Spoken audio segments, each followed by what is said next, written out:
ଥରେ ମୁଁ ଗୋଟିଏ ଦୁଃଖାବହ ଘଟଣା ବିଷୟରେ ଶୁଣିଲି। ଜଣେ ବାପା ଚାକିରିକୁ ଯିବା ସମୟରେ ତାଙ୍କର ଶିଶୁକୁ ଏକ ଶିଶୁ ଯତ୍ନ କେନ୍ଦ୍ରରେ ଛାଡ଼ିବାର ଥିଲା, କିନ୍ତୁ କାର୍ଯ୍ୟର ଚାପରେ ସେ ଏତେ ଅନ୍ୟମନସ୍କ ଥିଲେ ଯେ ସେ ବିଷୟ ସମ୍ପୂର୍ଣ୍ଣ ଭାବରେ ସେ ଭୁଲିଗଲେ। ଗାଡ଼ିର ପଛ ସିଟ୍ରେ ଶିଶୁଟି ଶୋଇପଡ଼ିଥିଲା। ସେ ଅନ୍ୟମନସ୍କ ଭାବରେ ଗାଡ଼ିରେ ତାଲା ପକାଇ ଚାଲିଗଲେ।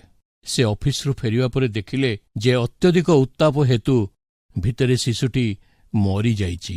ସେହି ପିତାଙ୍କୁ ଏହି ଦୁଃଖଦାୟକ ସ୍ମୃତି ନିଶ୍ଚୟ ସାରା ଜୀବନ ବହନ କରିବାକୁ ପଡ଼ିଥିବ।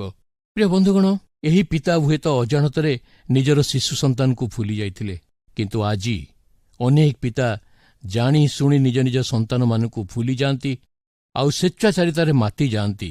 ଯେତେବେଳେ ପିତାମାନେ ନିଜ ନିଜର ବିବାହିତ ସ୍ତ୍ରୀମାନଙ୍କୁ ଛାଡ଼ି ଦିଅନ୍ତି କିମ୍ବା ନିଜ ନିଜ କାର୍ଯ୍ୟରେ, ଖେଳ ନିଶାରେ, ଅର୍ଥ ଉପାର୍ଜନରେ କିମ୍ବା ନିଶାଦ୍ରବ୍ୟରେ ଆସକ୍ତ ହୋଇପଡ଼ନ୍ତି, ସେତେବେଳେ ସେମାନେ ନିଜ ନିଜ ସନ୍ତାନମାନଙ୍କୁ ଭୁଲି ଯାଆନ୍ତି।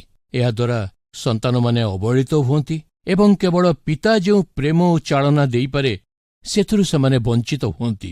ମୋର ପ୍ରିୟ ବନ୍ଧୁଗଣ, ଜଣେ ସନ୍ତାନର ଜୀବନରେ ପିତାର ଭୂମିକା ଯେ କେତେ ଗୁରୁତ୍ୱପୂର୍ଣ୍ଣ ତାହା ବର୍ଣ୍ଣନାତୀତ।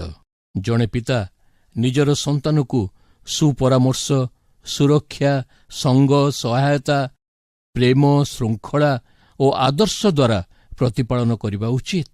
ଆଉ ସେଥିପାଇଁ ଈଶ୍ୱରଙ୍କ ବାକ୍ୟରେ ପିତାମାନଙ୍କୁ ଏ ବିଷୟରେ ସତର୍କ କରାଯାଇଛି। ହେ ପିତାମାନେ, ନିଜ ନିଜ ସନ୍ତାନମାନଙ୍କୁ ଭୁଲି ଯାଅ ନାହିଁ, ସେମାନେ ତୁମମାନଙ୍କୁ ଆବଶ୍ୟକ କରନ୍ତି।